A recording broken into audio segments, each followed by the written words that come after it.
Pozdravljeni gledalke in gledalci na prvi televiziji Gorenjske v oddaji za upokojence. Tokrat smo jo podnaslovili Za boljšo kakovost življenja. V studio pa smo ponovno povabili predsednika Združenja društev upokojencev Slovenije, Janeza Sušnika. Lepo pozdravljeni in hvala, ker ste prišli. Lep pozdrav in dober dan vsem gledalkam in gledalkam Gorenjske televizije. Povejte, Janez Sušnik, včeraj je bilo tak nor dan, veliko vetra in tako naprej, in je tudi vas v Šenčurju kaj prizadelo? Jaz mislim, da je v Šenčurju predvsem prizadelo gozdove. Manj je škode na objektih, v gozdovih pa zelo veliko, tako da je, ko sem danes pregledoval situacijo, mislim, da je stvar res kritična in da bo poseg v gozdove poleg, bi rekel, lubadarja, ki ga imamo vsako leto, da je še dodatno, bi rekel, omogočil dodatno sekanje dreves in pa opustošenje teh prelepih gozdov, ki jih imamo okrog Šenčurja. V tokratni oddaji bova spregovorila o dolgotrajni oskrbi, o domovih, ki jih je še vedno premalo, o kongresu, ki se bliža Zveze društev upokojencev Slovenije, in pa seveda o novostih skupnosti pokojninskega in invalidskega zavarovanja. Seveda pa morava najprej pogledati, kakšen je politični utrip v tem trenutku. Ja, politični utrip v Sloveniji je v tem trenutku tako nemogoč in nepredvidljiv, da nobeden ne ve, verjetno tudi predsednik države ne, ko vodi to akcijo in pogovore, kako se bo zadeva zaključila, kako se bo spletla, ali bojo uspeli napraviti v okviru teh izvoljenih poslancev novo koalicijo, ali bojo potrebne nove volitve. Jaz mislim, da ne kaže nič dobro. Če bojo pa nekateri stopili korak nazaj, nekateri korak naprej za dobro Slovenije, potem se lahko tudi izognemo volitev, s tem, da bi bilo treba enkrat za zmeraj reči, da mandat traja 4 leta in da je treba za dobro Slovenk in Slovencev delati z roko v roki, da se pripelje v zadeve, da gre razvoj normalno naprej, ne pa da se sami sabo ukvarjajo. Vsakokratna vlada se ukvarja sama s seboj. Posebno pa znam upokojencem, ki nam nič dobro ne kaže, kadar so prepiri v hiši, mi ostanemo zmeraj nekje odzadaj. Zakon o dolgotrajni oskrbi, tako kot ste rekli pri politiki, tako je tudi pri zakonu o dolgotrajni oskrbi. Leta in leta se že dogovarjajo, organizirajo okrogle mize, zakona o dolgotrajni oskrbi pa še vedno ni. Kljub temu, da se življenjska doba starejših iz leta v leto podaljšuje.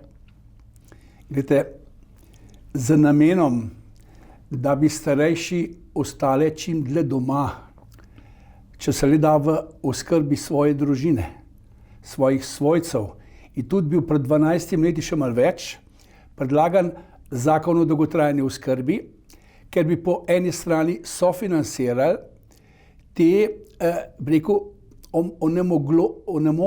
onemogočene osebe, ki pomoč potrebujejo tako na domu, kakor tudi tistih, ki so v domovih, ker to financiranje bi veljalo za obe strani. Vendar, ko že usklajujemo besedilo, že v prejšnji vladi pri ministrici gospe Celarcovi, smo besedilo že kar daleč uskladili. Ko smo prišli do financ, se je zadeva ustavila in seveda tokrat je zadeva podobna. Samo tokrat nismo dobili tudi ne besedila, nimamo ne finančnega pokritja, S tem, da smo lepo povedali, za pomoč in postrežbo na domu obstoji že vir, ki gre iz SPIZ-a, od Zavoda za pokojninsko in invalidsko zavarovanje, tega je skoraj 100 milijonov. Po naši oceni, če bi dodali v proračun 150 do 200 milijonov, bi lahko pokrili in bi usrečili 50 do 60 tisoč ljudi, delno tiste, ki so v domu, da jim pomagamo, so res te pomoči dodatno potrebni, finančne, in pa tisti, ki so pa lahko doma. Seveda je pa še mnogo večja težnja tudi pri nas v ZDUS-u, da bi s tem ljudi osrečili, da dočakajo starost v svojem okolju, ker svoje okolje je drugačno kot v domu, ker te strežejo drugi, ker je drugačna hrana, ker je drugačno počutje in tako naprej. Skratka, nam zadeve vedno izpolzijo iz rok. In zdaj pa res skrajni čas. Če ima vsa Evropa, vse države podoben sklad, podoben zakon za starejše sprejet in ga tudi skrbno neguje, zakaj Slovenija pri tej gospodarski rasti, ker nismo tako revni, ne bi mogli tudi ta zakon dejansko vključiti v proračun Republike Slovenije, ker tu ni bilo nobenih takih hudih zadev, če je proračun celo pozitiven. Mi gledamo skozi to, da se še lahko dogodi, da pride do recesije, takrat bo mnogo težje. V tem trenutku bi se pa to, če bila dobra politična volja, to lahko uredilo. Samo to iz določenih razlogov, predvsem iz političnih, ne gre. Poslanci so pozabili, kaj so obljubili pred volitvami, kaj vse bojo upokojence za blaginjo upokojencev tudi naredili. To ne zdaj postorijo, samo zdaj pač prepozno, kljub temu, da je ta opravilna sposobnost Državnega zbora še imeli taka, da bi ta zakon še vedno lahko sprejeli.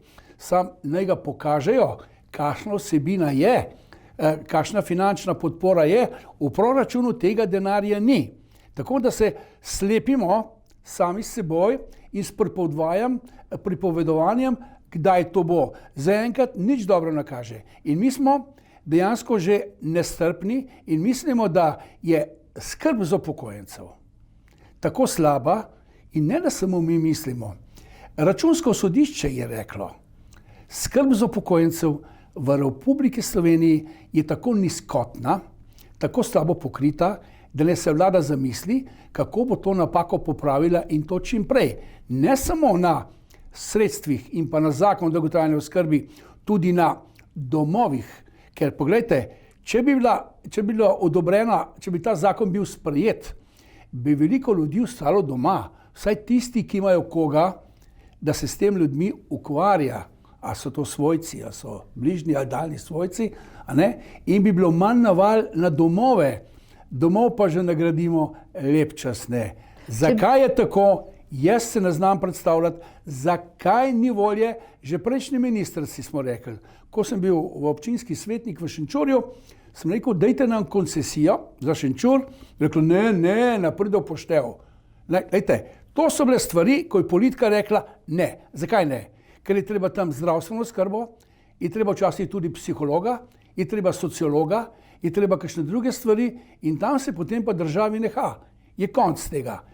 Tega občutka pri nas ni. Za starostniki preprosto ni pravega občutka in to je zelo slaba popotnica, saj smo vendar člani evropske družine. Torej pravite, če bi bil zakon o dolgotrajni oskrbi pripravljen, bi ga lahko še ta vlada sprejela, kljub temu, da opravlja samo tekoče posle. Sam ga je treba dati v javno razpravo. Poglejte, običajno so to... Javne razprave še ni bilo. Javne razprave ni bilo, ker zadnjič minister Šebeder je samo pomahal z listkom, da je to pripravljeno. Glejte, to je premalo. Mi ga kot največja civilna družba z našim strokovnim timom zdravnikov in naših socialnih delavcev ga mora valjda pregledati, dati pripombe, ker smo tudi resolucijo mi potrdili v tej smeri, kaj je treba postoriti, vendar ravno tako zakon o zdravstvenem varstvu, zdravstvenem zavarovanju, Vse imajo pripravljeno, samo držijo v predaljih. Ja, ven je treba vzeti, dati v nam razpravo. Če pa to bilo, da bila prva, drugo in tretjo branje v državnem zboru, lahko tudi po hitrem postopku, veste, lahko se v državnem zboru tudi spreje sklep, da gre zakon po hitrem postopku. Sam jaz se bojim, da ponovno ni pripravljena finančna konstrukcija in bojo to prepustili naslednji vladi. No, kljub temu, da sva še pri zakonu o dolgotrajni oskrbi, pa tukaj spadajo tudi domovi za starejše, ki jih je po Sloveniji še vedno premalo. Nekaj je domov, nekaj so pa koncesije. In tudi zato je premalo posluha v samem državnem zboru in seveda premalo finančnih sredstev. Jaz mislim, da se sploh s tem, da bi se kdo zelo ukvarjal s temi domovi, se preprosto tudi ne. Ker dobro vemo, da nekateri domovi dobro poslujejo, so pohvale vredni, veste, ne smemo vse en koš vršiti, da je posod vse za nič, ker pravijo, dom je hiralnica. Ni res. Nekateri so zelo vzorni, dobro poslujejo, imajo tudi kader dober, v to tudi vlagajo, se izobražujejo in tako naprej in imajo mehek pristop. Za starejše ljudi mora tudi kader biti z mehkim pristopom.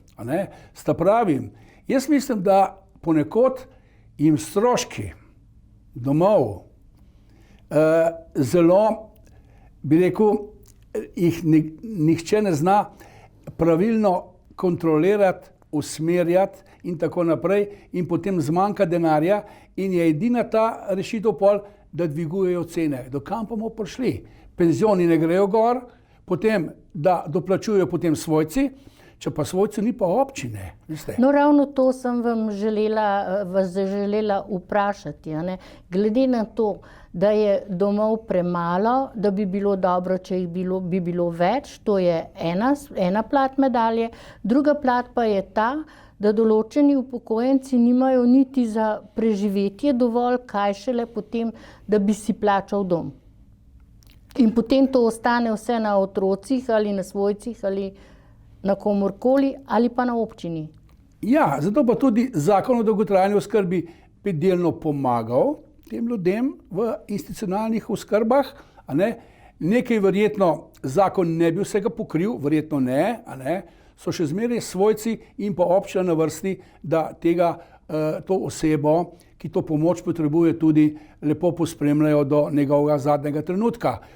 To je solidarna pomoč in to tako je tudi prav. Glejte, kljub temu, da se moramo zavedati, da mora vsak človek, če se le da, za svojo starost poskrbeti, če se le da.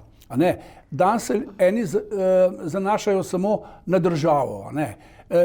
Imajo 20 let delovne dobe, bi radi imeli cel penzion, bi radi imeli močno socialno podporo, bi radi imeli vse zastonj. To ne gre, gledajte, ne gre. Ampak vse v okviru možnosti. Socialne podpore morajo biti za tiste, ki to pomoč potrebujejo. Bolne družine, velike družine, socialno ogroženi, ki so ostali brez dela. Veliko stvari lahko našteval, ne pa tisti, ki imajo dovolj pod palcem, dobijo pa socialno podporo. Veste, pri nas ni filtra. Nobenega ni, ki bi ta filter naredil in dejansko pregledal situacijo, kakšna je od enega do drugega primera, potem bilo pri nas mnogo boljše. Kakšne novosti so uvedli pri skupnosti o pokojninskem in invalidskem zavarovanju? Glejte, mi smo že v letu 16, ko smo se za posledicami neusklajevanja pokojnin od leta 10 do 15, potem sami začeli izračunavati, kaj pomeni redno usklajevanje, ki temelji na rast plač v višini, to je 60% vpliva in pa 40% inflacija, smo potem ugotovili 16. leta 2016, da je 0,7% bilo premalo obračunano. In ko smo na zavod poslali to pobudo, je tudi vlada sprejela. Od takrat naprej se redno usklajevanje obračunava točno po kazalcih Umarja. Točno. In redno usklajevanje pri nas zdaj normalno teče. Ne teče nam še zmeraj letni dodatek, ki je obdavčen, mi po domače rečemo regres za upokojence. Edino ta je še obdavčen in vpliva na dohodnino, regres, ki ga prejemajo delavcev, ni obdavčen, ta pa je. Izredno usklajevanje je pa sestavni del koalicijske pogodbe, ki govori, če je gospodarska rast 3%, zdaj je 2,5%, so zdaj spremenili to odredbo, je to 1% usklajevanja, če je pa rezultat še boljši, pa še več, recimo v decembru je to 1,5%.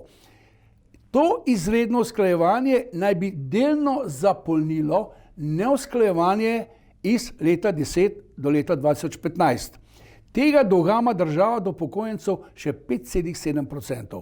Če bi bilo to pravočasno dvignjeno, bi danes upokojenci dobili najmanj 10% višjo pokojnino, ker bi se tisti procenti iz tistih let ponderirali in bi ne bilo toliko veliko slabih pokojnin, kot jih danes imamo.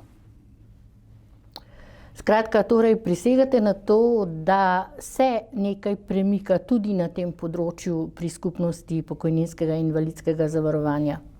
Jaz mislim, da pri skupnosti sploh ni hudega problema, ker mi s skupnostjo zavodom, zavod, mi z njim dobro sodelujemo in tudi preračunavamo številke, ampak ključ je potem vlada. Zavod ni samostojen. Zavod res da pobira prispevke za področje pokojnin in ostalih, bi rekel, prispevkov in pa davkov, vendar ključno besedo, ko enkrat zavod sprejme sklep, mora to še vlada potrditi. In vlada, ker pa tudi en del namenja iz proračuna, seveda ima tudi vlada pri tem besedo. Zato in zakaj je zmanjka teh sredstev? Zato, ker smo takratno lastninsko preoblikovanje leta 1996, ko smo 10% sredstev od prodaje podjetij namenili KAD-u, Kapitalska družba za pokojninsko in invalidsko zavarovanje. Če bi to oplemenitili, bi danes tudi en del tega lepo pokrpali in bi bilo delež proračuna mnogo manjši, kot mora pa danes biti. Pa že danes je situacija taka, da država premakne, bi rekel, od dobrih 5 milijard, ko gre za pokojnine, bi rekel 500 ali 600, da je že 700 milijonov prispeva država, ostalo se pa nabere iz tekočih sredstev. Če bi pa še tam bilo, a ne z tistih virov, bi bilo pa proračun manj obremenjen. Samo tisti sklad so ga vsi uporabljali, pa trošili in ga potrošili. Tako da je zelo malo učinka od tega sklada in vam povem, da od tega sklada dobimo letno za pokojnine samo 50 milijonov. To je pa tisti stržek, ker se bistveno razlikuje od hrvaških skladov. Hrvaški skladi pokojninski kupujejo naše hotele, kupujejo nepremičnine, dobro gospodarijo, mi tega nimamo. Čaka vas pa tudi kongres Zveze društev upokojencev Slovenije in kdaj se bo to zgodilo, verjetno tudi volitve? Ja, gledajte, ta prva zadeva, ki jo imamo, so v mesecu maju, so dnevi medgeneracijskega sožitja.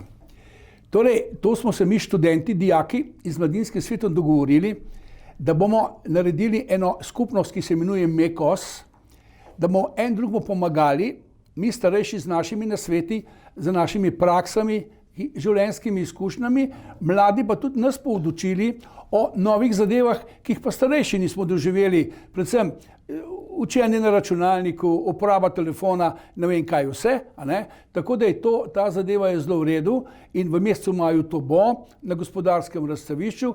Takrat letos bomo imeli glavno točko stanovanjska problematika in logistika. Ker poglejte, nekateri starejši in osamljeni ostanejo sami v hiši, ostanejo sami v stanovanju, bi radi to zamenjali za manjše enote in če nimajo svojcev, svojci ponovadi držijo roko gor, bi tudi mi z našo svetovalno službo lahko pomagali, da se te zadeve izvršijo in preostanek denarja tudi lahko kakorkoli človek porabi ali pa tudi v dom. Glejte, ta servis mi zdaj zelo hitro usposabljamo in jaz vidim, da bojo okrogle mize namenjene mladim in starejšim, kako zadevo na stanovanjskem področju usklajati, glede na to, da v Sloveniji stanovanj manjka, da jih lahko tudi zamenjamo, da jih lahko tudi obnavljamo, da imamo 3 pomembne, bi rekel, republiški stanovanjski sklad, sklad Mestne občine Ljubljana in nepremičninski stanovanjski sklad, v katerem smo tudi mi vpleteni in ZPIZ, in vsi trije bi lahko bistveno pripomogli, da se nekatere zadeve okrog stanovanjskih enot za upokojence tudi spremenijo. In to bo potekal tudi istočasno kongres Zveze društev upokojencev Slovenije ali v drugem terminu? Ne, v drugem terminu. Mi imamo ta naš kongres vsake 4 leta, nimamo vsako leto, mi smo že mimo. Mi ta kongres imenujemo zbor vseh članov, ker je delegatski sistem z cele Slovenije. Takrat prvič vsako leto je sklican ta mini kongres, če temu tako rečeva, ker gledamo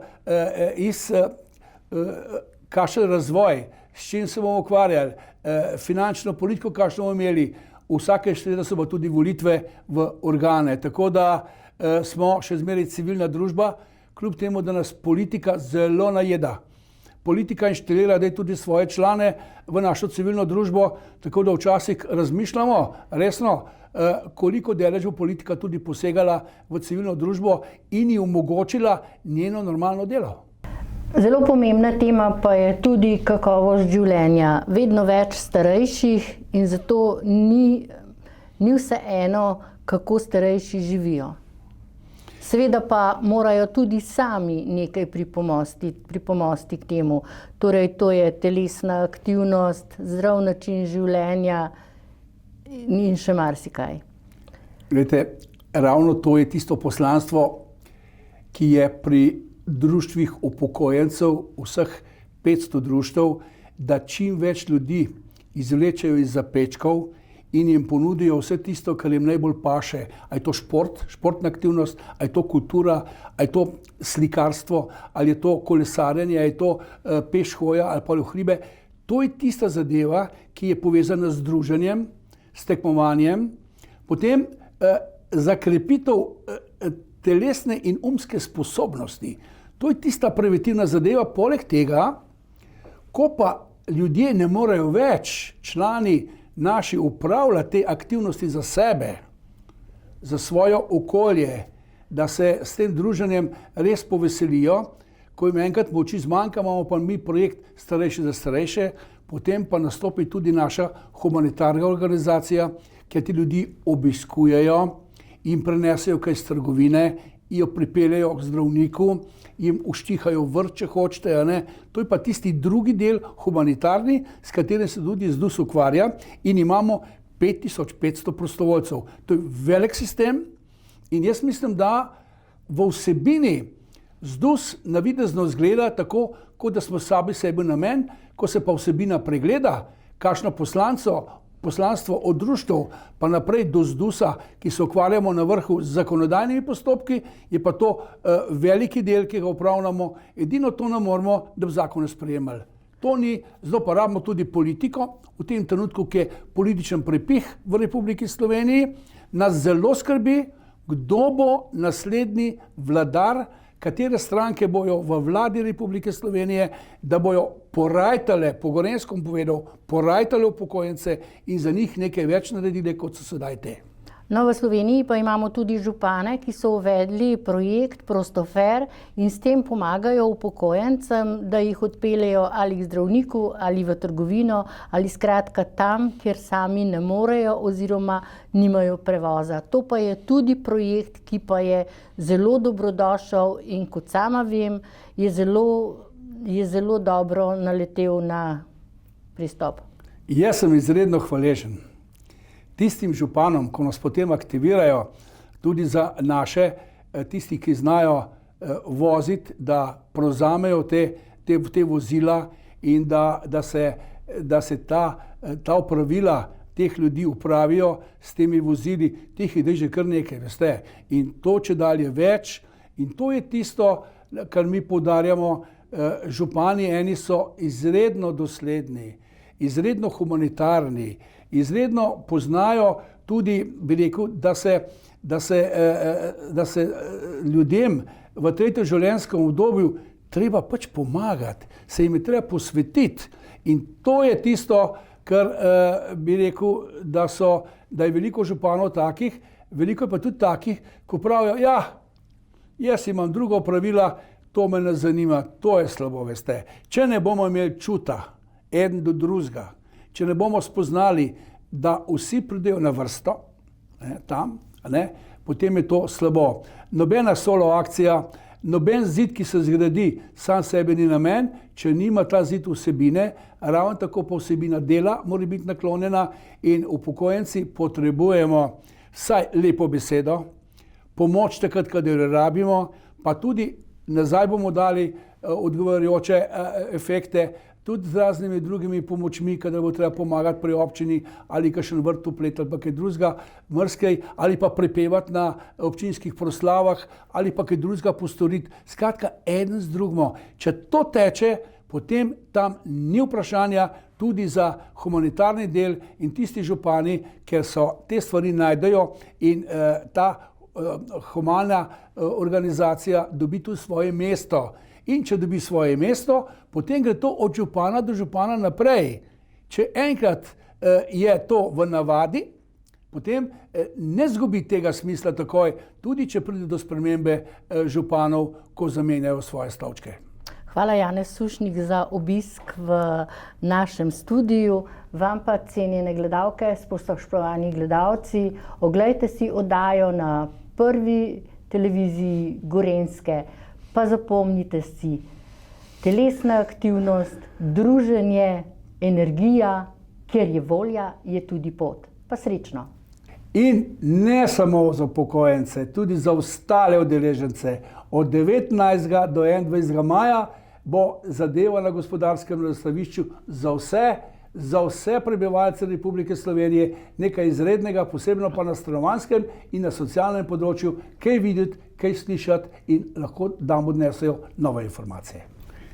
In ne pozabite tudi vi, da boste obiskala to našo veliko prireditev. Ja, seveda, pa brez te rištinge, ko jo imate, tudi to pripeljte seboj, da boste kakšen lep posnetek naredili in da boste na Gorenjski televiziji lahko prikazali, kaj smo tudi mi organizirali v Ljubljani.